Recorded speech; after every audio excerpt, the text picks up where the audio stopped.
SP 9 news. स्वागत है आपका हमारे खास प्रोग्राम में। प्रोग्राम की शुरुआत एक बहुत बड़ी खबर से। जी हाँ, एक ऐसी खबर जिसे सुनकर आप चौंक उठेंगे, जिसे सुनकर अब आपको यकीन नहीं होगा कि इतनी स्थिति अब खराब हो चुकी है। जी हाँ, मैं ले चलूंगा आपको बंगाल और बंगाल की स्थिति के बारे में आपको बताऊंगा।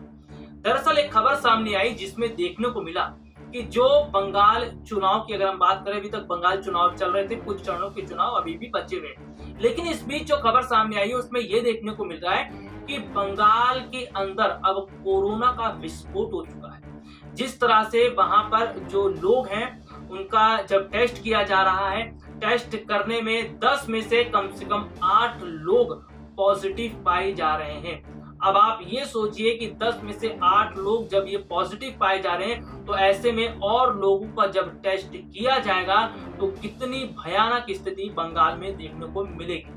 अब मैं आपको बताता हूं कि बंगाल चुनाव के अंदर तमाम राजनीतिक पार्टियों ने सोशल डिस्टेंसिंग की जमकर धज्जियां उड़ाई। वहां पर कोई सोशल डिस्टेंसिंग नहीं था, कोई मास्क नहीं था, किसी तरह की कोई गाइडलाइन नहीं थी, किसी तरह के कोई रूल रेगुलेशन। इन्हीं राजनीतिक पार्टी के नेताओं की मैं बात कर रहा हूं, जो राजनीतिक पार्टी के नेता आकर तमाम तरह से बातें करने लगते हैं, तमाम तरह से ज्ञान देने लगते हैं। यही राजनीतिक पार्टी के नेता जो गाइडलाइंस की बात करते हैं, जो नियमों की बात करते हैं, इन्हीं नेताओं ने धज्जियां उड़ाई हैं इस बंगाल चुनाव में। इन रैलियों में तस्वीरें किसी से छुपी नहीं है, लगातार तस्वीरें सामने आई हैं।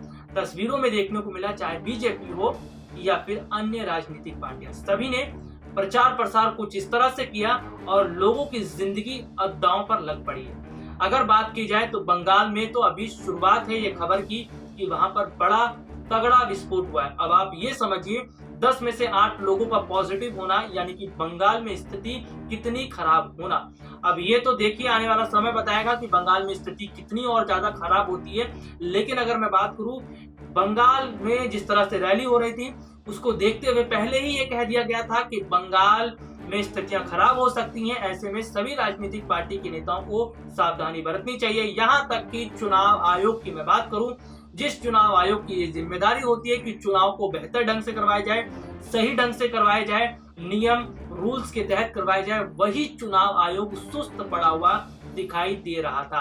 यानी कि चुनाव आयोग की भी बंगाल चुनाव में नहीं चली और अब खामियाजा उठाना पड़ेगा बंगाल की जनता को, क्योंकि बंगाल की जनता जिस तरह से धीरे धीरे अब इस वायरस के चपेट में आ रही है, इसकी वजह से बंगाल की जनता की जिंदगी अब खतरे में आ पड़ी है। एक रिपोर्ट आपको दिखाते हैं किस तरह से बंगाल में स्थिति की बात की जाए, कोलकाता में स्थिति किस तरह से खराब होती हुई दिखाई दे रही है। देश भर में कोरोना वायरस की वजह से हालात बुरे होते जा रहे हैं। अब देश में आंकड़ा सीधे 4 लाख को छूता नजर आ रहा है, वहीं मौतों का आंकड़ा भी लगातार बढ़ता नजर आ रहा है। इस बीच जो खबर पश्चिम बंगाल से सामने आई है वो बहुत ज़्यादा चौंकाने वाली है। जी हां, बंगाल चुनाव लगभग खत्म होते नजर आ रहे हैं और इसके बीच में ऐसी खबर सामने आई है जिससे पूरा देश अब हैरान हो चुका है। देश भर में कोरोना वायरस महामारी की वजह से हालात बद से बदतर तो हो ही चुके हैं। इसके अलावा पश्चिम बंगाल में विधानसभा चुनाव चल रहे हैं। चुनाव के दौरान अब बंगाल में भी कोरोना के रिकॉर्ड तोड़ मामले सामने आने लगे हैं। राज्य की राजधानी कोलकाता का हाल तो फिर भी काफ़ी बुरा हो गया है। यहाँ कोरोना की RT-PCR जांच करवा रहे 2 में से 1 शख्स पॉजिटिव पाए जा रहे हैं। वहीं राज्य स्तर की बात करें तो 4 में से 1 शख्स की कोरोना रिपोर्ट पॉजिटिव निकल रही है। यह संख्या पिछले महीने की अपेक्षा में 5 गुना अधिक है। एक महीने पहले 20 कोरोना जांचों में सिर्फ 1 शख्स की रिपोर्ट पॉजिटिव पाई जा रही थी। रिपोर्ट्स के मुताबिक RT-PCR टेस्ट करने वाले लैब के एक डॉक्टर का कहना है कोलकाता और उसके आसपास के इलाकों की लैब्स जो कि कोरोना जांच कर रही है, उनकी जांच में 45 से 55% पॉजिटिविटी रेट मिल रहे हैं। वहीं राज्य के अन्य शहरों में यह स्तर 24% के आसपास है। एक महीने पहले सिर्फ 5% ही था। सीनियर डॉक्टर ने बताया कि वास्तव में पॉजिटिव रेट तो बहुत ज़्यादा देखने को मिल रहा है। उनका कहना है कि जिस तरह से लोगों के टेस्ट किए जा रहे हैं और लोग जिस तरह से पॉजिटिव पाए जा रहे हैं, इससे बंगाल में आने वाली स्थिति और ज़्यादा भयावह होती नजर आ रही है। आपको बता दें कि पश्चिम बंगाल में कई राजनीतिक पार्टी के नेताओं ने जमकर ताबड़तोड़ तरीके से रैली की थी और रैलियां खत्म होने के बाद अब देखने को मिल रहा है कि बंगाल की स्थिति भी लगातार खराब होती नजर आ रही है।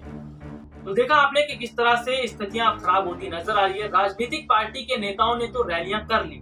बहुत सारे ऐसे राजनीतिक पार्टी के नेता हैं जो फिलहाल कोरोना पॉजिटिव पाए गए, जो खुद को आइसोलेट कर चुके हैं या फिर अस्पताल में एडमिट है। जब ये राजनीतिक पार्टी के नेता खुद कोरोना संक्रमित हो चुके हैं तो जरा सोचिए उस जनता का जो लाखों की तादाद में भीड़ इकट्ठा हुई थी, जो लाखों की तादाद में रैलियों में जाया करती थी, उस जनता का क्या हाल होगा। अभी ताजा जानकारियां आना शुरू हुई हैं और अभी लगातार जब जानकारियां आना शुरू होंगी, जब आंकड़े आने शुरू होंगे तो बहुत ज्यादा डराने वाले सबसे ज्यादा बंगाल से सामने आएंगे, क्योंकि बंगाल की स्थिति आंकड़े बता रहे हैं। रिपोर्ट ने अभी से शुरू कर दिया है। बंगाल के बड़े बड़े डॉक्टर्स की बात की जाए तो वो ये बात बता रहे हैं कि अभी से स्थितियां बहुत ज्यादा खराब होती दिखाई दे रही हैं और ऐसे में बंगाल की स्थितियां भी खराब होती हुई अब नजर आएंगी। फिलहाल के लिए आज मुझे इजाजत दीजिए। नमस्कार।